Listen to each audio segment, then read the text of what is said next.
Merdeka. Nah, biasa kan kalau 17 Agustus itu ada kalimat merdeka. Ya. Yang menjadi pertanyaan, apakah kita sudah merdeka? Oh, teriakannya kenceng belum? Gitu ya. Ya, takbir gitu ya. Allahu Akbar. Bapak Ibu yang berbahagia, setiap perayaan kemerdekaan Republik Indonesia, baik setiap tahun atau tahun ini masuk ke 81 tahun, setiap rangkaian acara pasti ada pekikan merdeka. Ya.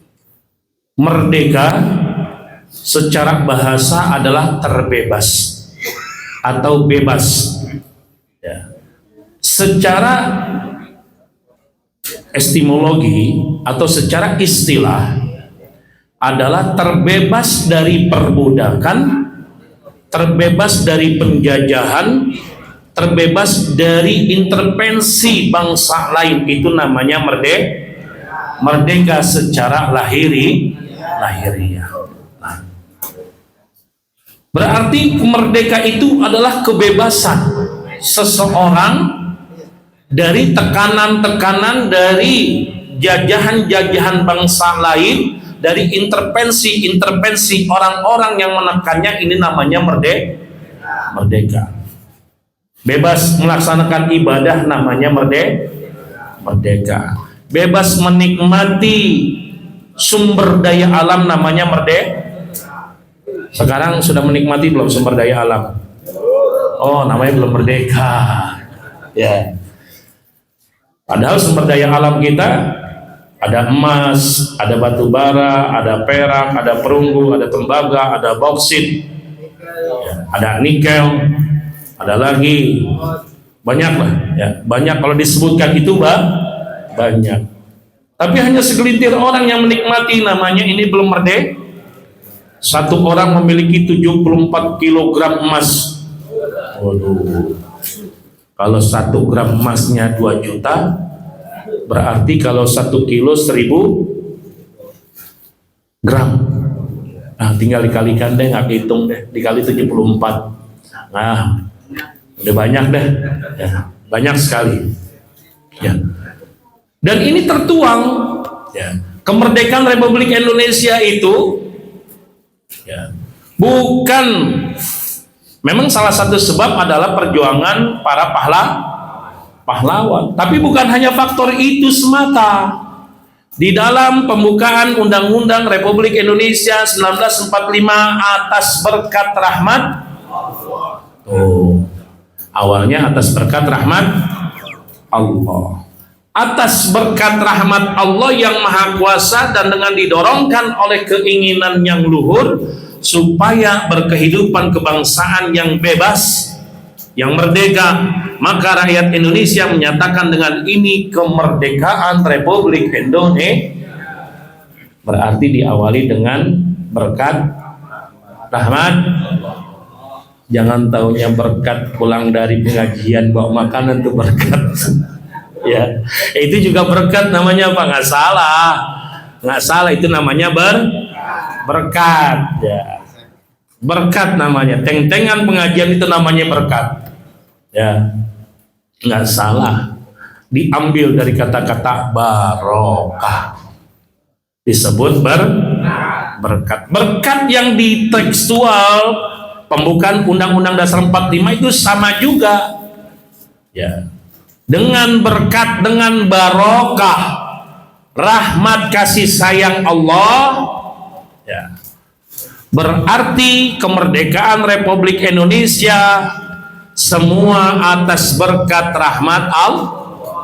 Nah, ini harus kita yakini, ya. Tidak akan bisa kita merdeka tanpa ada izin dari Allah. Segala sesuatu yang terjadi itu atas izin Allah. Tapi kita kudu memperjuangkan. Ini namanya kemerdekaan. Makanya tadi kita awali dengan syukur kepada Allah. Setiap hari kemerdekaan kita dianjurkan oleh guru mursyid kita untuk melaksanakan sholat sunnah Disyukrin nikmat, bersyukur atas nikmat kemerdekaan yang telah Allah berikan kepada kita. Makanya guru mursyid kita malam 17 Agustus ya, atau di malam kemerdekaan Republik Indonesia, kita dianjurkan, dihimbau untuk melaksanakan sholat sunnah disyukrin nikmat. Ayatnya terserah 2 rakaat. Bukan hanya itu, sebagai rasa syukur kita kepada Allah dan rasa terima kasih kita kepada pahlawan, karena ada satu sabda baginda Rasulullah, lam yashkurin nas lam yashkurillah. Tidak bisa dikatakan seseorang bersyukur kepada Allah kalau dia belum mengucapkan terima kasih kepada manusia. Nah, kita bisa merdeka karena ada jasa pahlawan. Sudah belum mengucapkan terima kasih kepada mereka? Belum. Nah, kapan kita mengucapkan terima kasihnya? Pada saat malam 17 Agustus. Ngapain? Membaca tahlil. Kita dianjurkan oleh guru seperti itu kan? Ya. Makanya tadi sebelum kita mulai kajian atau kita sebelum mulai zikir istighosah, kita berikan Fatihah sebagai rasa syukur kita kepada Allah dan sebagai rasa terima kasih kita kepada para pahlawan. Wa idza ta'adzana rabbukum la in syakartum la azidannakum wa la in kafartum inna adzabi lasyadid. Jikalau engkau bersyukur kepada Allah, berterima kasih kepada manusia yang telah berjasa kepada engkau. Coba bapak-bapak, tanpa ada jasa pahlawan kita yang gugur berjuang mengorbankan jiwa dan raganya untuk kemerdekaan Republik Indonesia, sekiranya hari ini kita bisa ngumpul gak ikut kajian? Gak bisa Pak. Orang-orang yang kepengen ikut taklim kajian di tahun 1945 itu sembunyi-sembunyi. Kalau andai kata ketahuan sudah ditandai, besoknya sudah mati ya. Yang dikira kita ini dijajah oleh Belanda itu bebas. Oh nggak bisa. Yang namanya penjajahan itu kita tidak bisa merdeka dan tidak bisa bebas. Nah, hari ini kita bisa bebas ibadah, bisa bebas berkumpul, bersilaturahim, bisa mencari nafkah, bisa lagi dalam keadaan aman keluar rumah, karena ini adalah atas jasa para pahlawan dan pendiri negeri ini yang telah berjuang mengorbankan jiwa dan raganya. Kita mengucapkan alhamdulillah ya, sebagai rasa syukur kita kepada Allah ya. Nah, setelah kita memperoleh kemerdekaan, setelah kita memperoleh kebebasan, para penjajah, perbudakan di negara ini sudah tidak ada, para penjajah sudah kembali ke negeri masing-masing. Yang menjadi pertanyaan saya, apakah bapak-bapak dan ibu-ibu sudah merdeka? Sudah merdeka? Belum ya.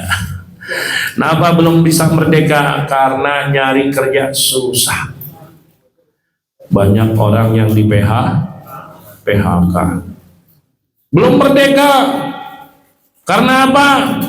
Karena banyak orang yang demonstrasi, yang kecewa terhadap pembagian sumber daya alam di beberapa provinsi, salah satunya di Nangro, Aceh Darussalam.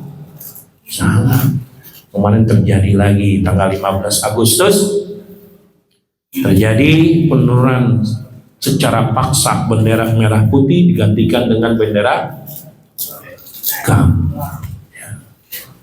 dan para TNI setelah Polri dipukul mundur. Nah, ini kenapa terjadi? Padahal kita sudah merdeka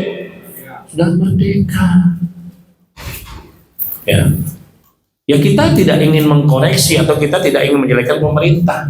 Kita doakan pemerintah kita. Tapi kalau andai kata para petinggi pemimpin negeri ini dari tingkat presiden, dari tingkat menteri, dari tingkat legislatif, yudikatif, gubernur dan lain sebagainya tidak amanah menjalankan kepemimpinannya sehingga sumber daya alam dirampok, sehingga keadilan tidak pernah ada rasa adil, sehingga amanah tidak dijalankan, kritikan-kritikan tidak didengar, maka apa yang terjadi? Nah, kalau udah seperti itu, apa yang terjadi? Ya, revolusi katanya. Jangan, ya, jangan Pak. Ya, kenapa seperti itu? Karena tadi mereka belum merdeka hatinya, belum merdeka hatinya. Padahal mereka sudah disumpah di atas Al-Quran dengan mengucapkan asyhadu alla ilaha illallah wa asyhadu anna muhammadar rasulullah. Aku bersaksi, aku bersumpah. Disumpah nggak sih jadi pemimpin negeri ini? Disumpah Pak. Ya. Disumpah, tapi setelah disumpah tidak menjalani amanat yang diberikan rakyat kepada mereka sebagai pimpinannya, sehingga dia ingkar, dia lupa, dia menjalankan tidak amanah. Maka yang terjadi, kalau andai kata ada satu negeri, ada satu negara, ada satu wilayah yang pemimpinnya dari tingkat presiden, dari tingkat menteri, dari tingkat legislatif, yudikatif, gubernur, kalau andai kata dia tidak amanah, tidak adil, tidak menjalankan tanggung jawabnya dengan benar, apa yang terjadi? Walau anna ahlal qura amanu wattaqau lafatahna alaihim barakatim minas sama'i wal ard walakin kadzabu fa akhadnahum bima kanu yaksibun. Dikala satu negeri, satu negara, satu penduduk kota, satu penduduk negeri yang dahulunya aman, yang dahulunya merdeka, yang sumber daya alamnya banyak, mineralnya banyak, hartanya ada emas, ada tembaga, ada perak, ada bauksit, pemimpinnya beriman dari tingkat yang tertinggi sampai tingkat yang terendah, bertakwa kepada Allah, maka Allah akan jadikan negara itu, negeri itu, wilayah itu subur, makmur, gemah rifah loh. Itu ayat Pak. Tapi sebaliknya kata Allah, walakin kazzabu, apabila mereka berbohong, mereka ingkar, mereka tidak mendengar aspirasi rakyat, mereka melihat satu kebusukan, satu pelanggaran didiamkan. Mereka tidak ingin merubah sistem yang ada di negeri tersebut untuk jauh lebih baik lagi, tapi mereka ingkar kepada Allah. Fa'akhadnahum bima kanu yaksibun. Maka negeri yang tadi subur, negeri yang tadi merdeka, negeri yang tadi banyak harta yang berlimpah di sumber daya alamnya, negeri yang kaya raya, maka Allah cabut keberkahan. Ya. Allah cabut keberkahan itu. Maka Allah berikan azab kepada penduduk tersebut. Wa daraballahu masalan qaryatan kanat aminatan mutmainatan yatiha rizquha ragadan min kulli makanin fa kafarat bi an'umillah fa ataqaha Allahu libasal ju'i wal khawfi bima kanu yasnaun. Itu dalam surat An-Nahl Pak, yang kita baca kalau andai kata ada manakib di dalam tanbih. Wa daraballahu masalan qaryatan kanat aminatan, sesungguhnya Allah telah sering memberikan contoh. Ada satu negara, ada satu wilayah, ada satu negeri, ada satu kota, ada satu desa yang dulu negara tersebut aman, negara tersebut merdeka, kanat aminatan, negara tersebut tentram, sejahtera, semua rakyatnya beli sembako murah, fasilitas kebutuhan sekolah juga murah, BBM murah, cari kerja gampang. Piye kabari? Enak zaman kuto? Ya kan? Semuanya mudah. Ya. Karena apa? Pemimpinnya taat. Pemimpinnya ngayomi, pemimpinnya memperhatikan kebutuhan rakyat, pemimpinnya ada empati, simpati kepada rakyat yang kekurangan, yang membutuhkan uluran tangan pemimpinnya. Sehingga apa? Negara tersebut jadi aman, jadi tentram, jadi sejahtera, rakyatnya juga gampang diatur, subur, makmur, gemah, ribah, loh, jinawi. Kanat aminatan, bahkan yang dari bumi keluar semua, yang dari langit tuh turun hujan menyuburkan bumi tersebut. Tu'ti ukulaha, semuanya makmur. Rogadan min kulli makanin, semua rezeki itu keluar dari arah mana saja. Subur, makmur, gemah, ribah, loh, jinawi.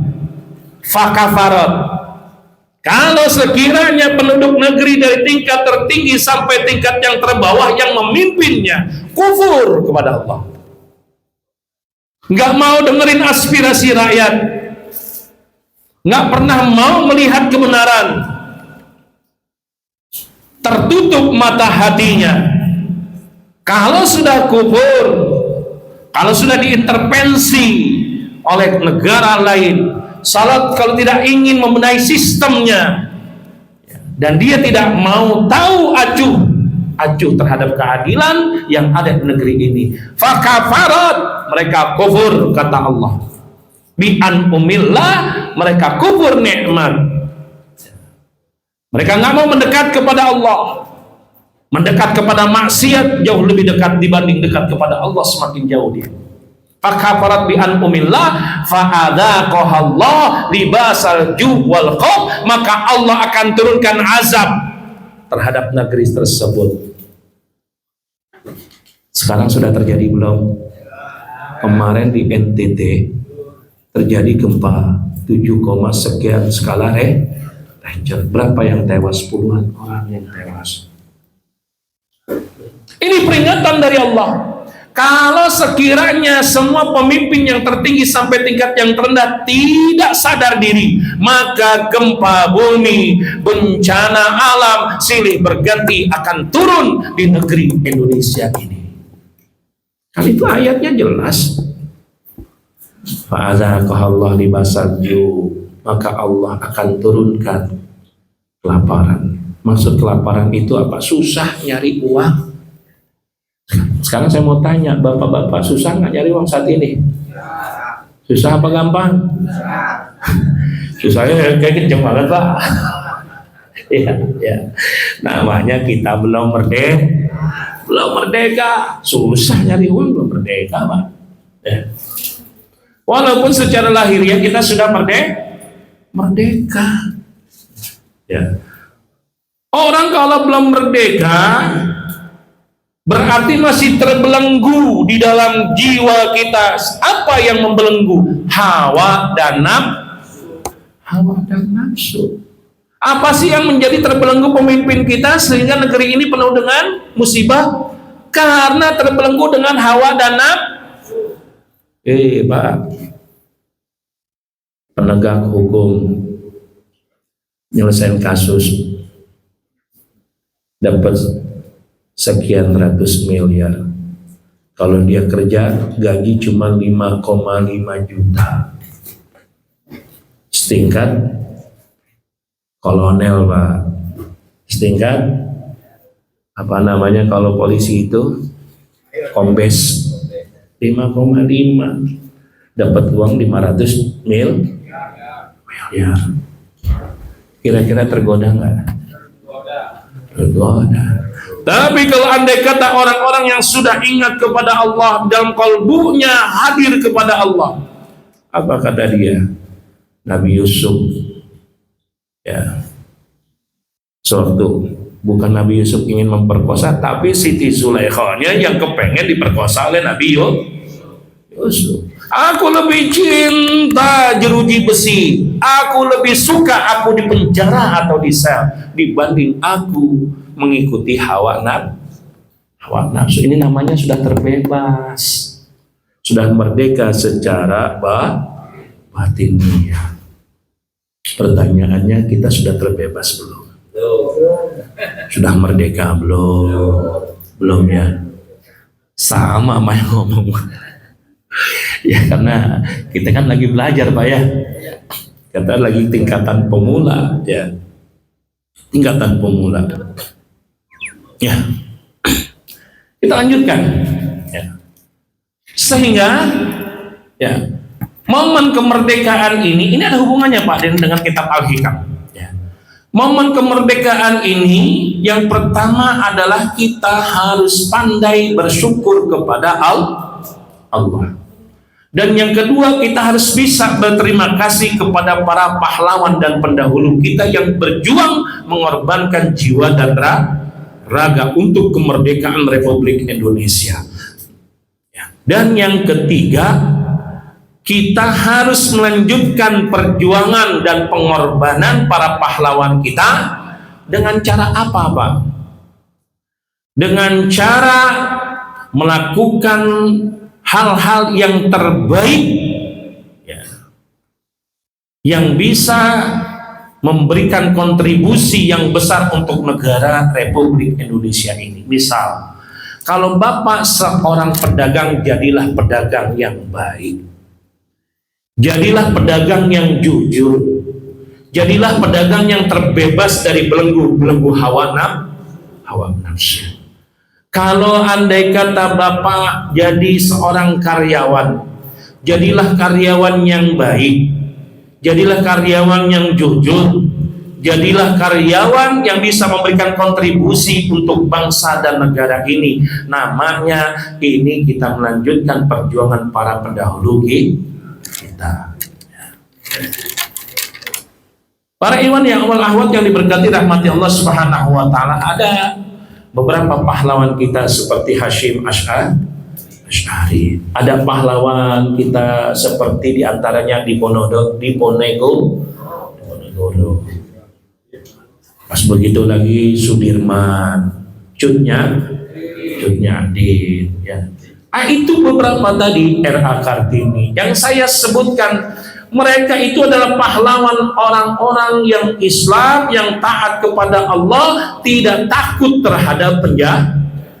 Kenapa mereka tidak takut terhadap penjajah? Karena hatinya hanya takut kepada Allah. Mereka yang saya sebutkan orang tarekat semua, Pak.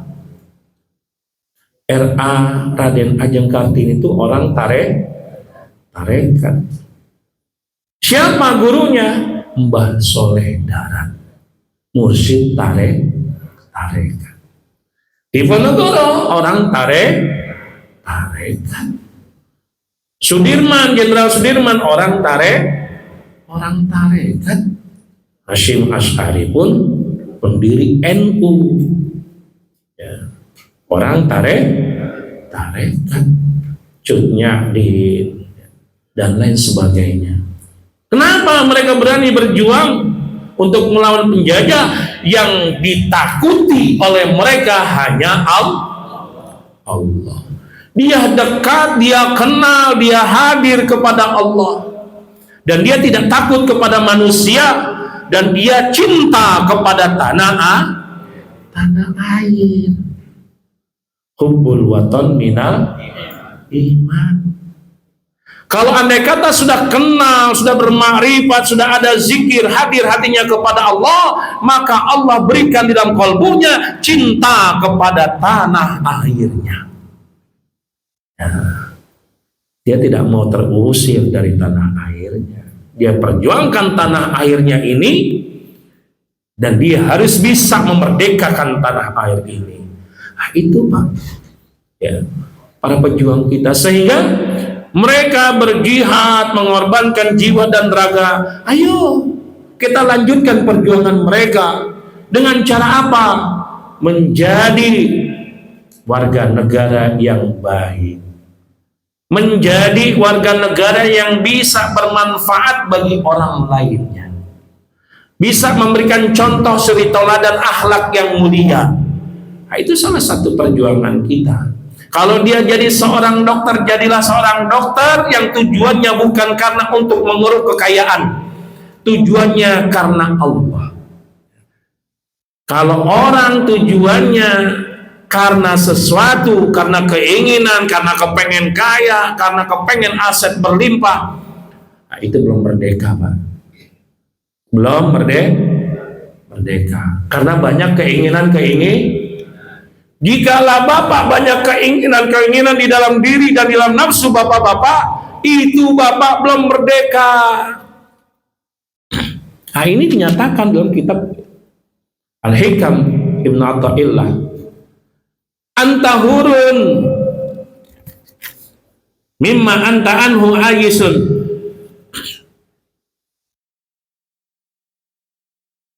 Bentar, saya nggak kelihatan nih kalau Anda kata nggak pakai apa namanya, ya, anta hurun mimma anta anhu ayisun. Engkau akan merdeka dari segala sesuatu yang engkau berlepas dari segala keinginan. Ya. Kalau Bapak kerja, Bapak ibadah, Bapak aktivitas, tidak punya keinginannya hanya mengharap ridho Allah, namanya ini sudah merdeka batiniah. Tapi kalau Bapak aktivitas, diangkat menjadi menteri, diangkat menjadi gubernur, keinginan untuk mengeruk harta kekayaan, ini namanya masih terjajah.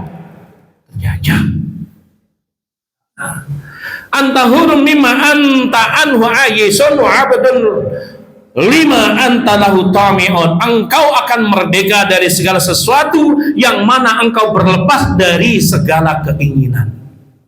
Dan engkau akan menjadi budak dari segala sesuatu yang engkau tamak dari keinginan, banyaknya keinginan.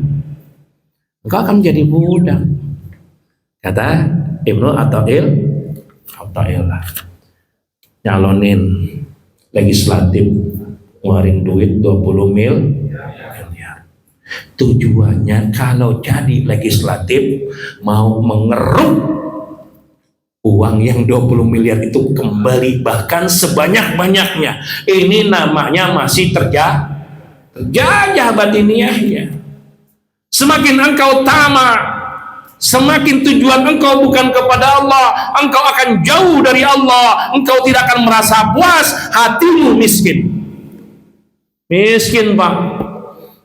Kalau andai kata orang tamak itu banyak keinginan, miskin hatinya. Ya. Tapi kalau andai kata engkau dilantik untuk menjadi menteri, keinginanmu hanya mengharap ridho Allah, tidak ada keinginannya menjadi amanat jabatan itu tersebut, mudah-mudahan menjadi asbab dekatnya dia dengan Allah dan turunnya rahmat serta ridho Allah, namanya engkau merdeka. Dikasih datang pengusaha membawa uang misalnya 1 triliun, dia tidak terima, bukan ini tujuan aku. Ya, kalau andai kata aku terima, yang pertama aku nggak akan merasa puas. Bapak kalau punya uang 1 triliun, kau pengen 2? Nggak mungkin, Pak. Ya, sekarang punya motor aja kau pengen 2. Bener nggak sih? Iya. Udah punya 2 motor, kepengen 3. Punya emas 1 gram, kepengen 74 kilo. Iya. Nah, janganlah, ada ibu-ibu. Ya nggak ada ya, Bu. Ya. Sehingga apa? Orang yang ngakona'ah, yang nggak merasa puas terhadap anugerah yang Allah berikan, kurang terus, Pak. Kurang terus hidupnya. Ya. Nggak pernah merasa cukup dengan anugerah yang Allah berikan. Capek hati kita, Pak. Ya. Merasa kurang anugerah yang Allah berikan, nanti nyingkirin teman sekantor. Merasa kurang dengan anugerah rezeki yang Allah berikan, ada barang di kantor, kita ambil. Ya. Megang kunci berangkas, kita korupsi uangnya. Bener nggak sih? Karena mereka masih terjajah, masih terbelenggu oleh apa-apa, oleh syaitan yang membelenggu diri kita dari luar, menipu daya hati kita agar kita condong dan jauh dari Allah, condong kepada mereka, ya. Dan digoda hawa nafsu kita. Hawa itu dorongan, nafsu sehingga banyak keinginan-keinginan, banyak apa sih namanya tuh kalau kita impian-impian, hayalan-hayalan. Oh enak ya kalau jadi orang kaya. Oh enak ya kalau Anda kata punya uang 500 miliar. Bisa beli ini, bisa nginep ke sini, bisa ke sono kemari. Aduh. Ditemani cewek-cewek cantik. Hayalan-hayalan ya. Bahkan ada proyek yang belum pasti dia menghayal. Oh kalau andai kata nanti proyek ini tembus, dapat untungnya 150 miliar, saya mau beli rumah, misal saya mau beli motor, padahal proyek itu belum tembus. Udah berhayal dulu, udah banyak keingin. Kalau udah seperti itu proyek nggak akan tembus, karena banyak keinginan. Boleh nggak sih berharap? Boleh, tapi setelah berharap, harapan itu gantungkan kepada yang memberikan siapa? Allah. Berharap boleh, Pak. Ya Allah, saya berharap tahun depan saya berangkat haji. Ya Allah, saya berharap mudah-mudahan saya punya kendaraan beroda 4. Boleh berharap. Tapi setelah berharap, gantungkan harapan itu kepada Allahus Somad. Ya, seperti itu. Ya. Kalau andai kata harapan itu tidak digantungkan kepada Allah, ya, ditipu nanti kita oleh hawa dan nafsu kita sehingga kita belum merdeka. Orang-orang yang merdeka secara batiniah, orang-orang yang sudah terbebas dari belenggu-belenggu hawa dan nafsu, sehingga hatinya merasa cukup atas anugerah yang Allah beri, disebut dengan qanaah. Nggak tamak, Pak. Orang yang tamak berbeda, ya. Orang yang tamak berbeda. Tamak itu dia mendapatkan gaji sekian, merasa kurang dengan gaji itu, akhirnya dia mengambil hak orang lain. Tamak itu, ya, tamak. Ya, kalau orang tamak itu nggak akan pernah puas, Pak. Ya. Kenapa saya bilang nggak pernah puas? Ada satu pejabat yang sudah punya emas 74 kg, akhirnya terbongkar ada berangkas yang kalau dihitung tuh 1 triliun sekian. Usahanya banyak, rumahnya banyak, kendaraannya, itu tamak namanya. Ya. Dan itu belum merdeka mereka. Ya. Mereka belum merdeka. Orang yang merdeka adalah orang-orang yang terbebas dan terlepas dari segala keinginan. Keinginan, apakah dia nggak punya keinginan? Punya keinginan. Dia punya keinginan, tapi keinginan pada dasarnya adalah hawa dan nafsu. Keinginannya dikendalikan. Keinginannya dia kendalikan dengan banyak menghadirkan nama Allah, dengan banyak mendekat kepada Allah, dengan banyak bermunajat kepada Allah, dengan baca Quran, dengan bangun malam, dengan ikut kajian, dengan bersedekah. Harta dan dunia ditaruh di tangan, nggak taruh di hati. Kalau andai kata taruh di tangan mah enak, Pak. Syekh Abdul Qadir punya 40 kuda yang begitu bagus. Karena dia sudah kenal sama Allah, karena dia sudah terbebas, terlepas dari belenggu hawa dan nafsu, sudah merdeka batiniahnya. Jadi dunianya ditaruh di tangan. Ada yang butuh 40 ekor kuda, dikasih. Jadi dunia jangan ditaruh di hati, taruhnya di tangan. Kalau andai kata banyak sedikit, taruh di brankas.